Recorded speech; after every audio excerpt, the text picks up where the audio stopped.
C'est la fin. Tu vas tout perdre. Tu ne t'en sortiras pas. Tu n'es pas assez intelligent. Tu as attendu trop tard. Tu aurais dû commencer plus jeune. C'est le genre de voix avec laquelle nous vivons tous. Pour moi, notre ministère était en pleine croissance. On vivait dans une belle maison, la plus belle qu'on ait jamais eue. On conduisait une belle voiture. On vivait avec 2 salaires. Mais chaque nuit, je me couche. Après que tous sont endormis, j'entends ces voix. Ces voix sont le genre de voix qui vous empêchent de croire en votre propre vie, qui vous empêchent de profiter des bons moments. L'anxiété, la pression et la force qu'il a fallu pour passer de l'endroit où vous étiez à celui dont vous êtes actuellement. Vous n'y croyez plus vraiment. Vous avez peur de vous détendre et de vous reposer. Nous parlons de la foi pour les mauvais moments, mais vous avez aussi besoin de la foi dans les beaux moments. Pour croire que la bonté de Dieu ne va nulle part, pour faire taire les voix qui disent que nous n'y arriverons jamais. Tu vas beaucoup perdre. Vous voyez, je sais ce que c'est d'être pauvre et je sais ce que c'est d'être sans argent. Je sais ce que c'est de ne pas avoir à manger pour mes enfants. Revenir à l'idée que cela pourrait arriver est terrifiant.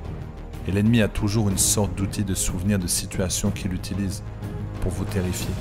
Même si les bons moments sont là et que le rêve est là, que la bénédiction est là, que la bonté est là, mais il y a toujours ce défi obsédant qui dit « Ne te détends pas, tu ne vaux rien, ça ne vaut pas la peine, tu ne mérites pas, ça ne va pas durer. » Tu as difficulté à croire que cela va durer, croire que vous allez durer, que l'amour va durer, que la vie va durer, que les bons moments vont arriver, que les choses vont s'améliorer.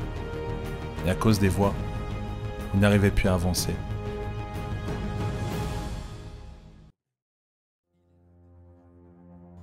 Vous êtes ce que vous mangez, et que les voix sont la nourriture qui alimente votre foi ou votre peur.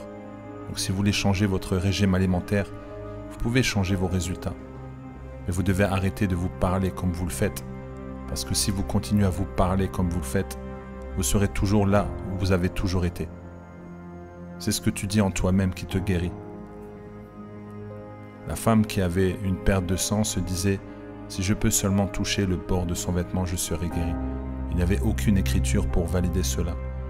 Elle savait qu'elle allait être guérie parce qu'elle le disait. « Si seulement je peux toucher le bord de son vêtement, je serai guéri ». Et pendant qu'elle rampait, elle n'arrêtait pas de dire encore et encore « Si je peux toucher, je serai guéri. Si je peux toucher, je serai guéri. Si je peux juste toucher le bord du vêtement, je serai guéri. » Elle s'est approchée de Jésus et a arraché un miracle. Elle l'a arraché à cause de ce qu'elle a dit. Ce qu'elle a dit en elle-même. Vous voyez ces voix qui disent que vous ne pouvez pas faire. Ces voix qui disent que ce n'est pas possible. Cela ne va pas durer. Il faut des mots pour combattre les mots. Nous devons mettre ces paroles en pratique. Ces paroles sur ces mots. Et dire je suis béni dans la ville.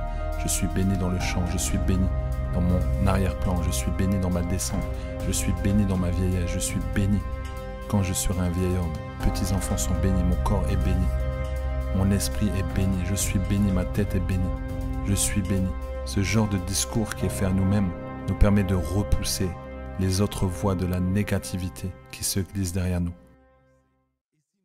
Nous devons nous dire que nous sommes capables, que nous sommes doués, que nous sommes intelligents. Répondre à ces voix, c'est faire taire l'ennemi. La pression que j'avais au quotidien résonnait dans ma tête. Mais c'est parce que j'alimentais ces mots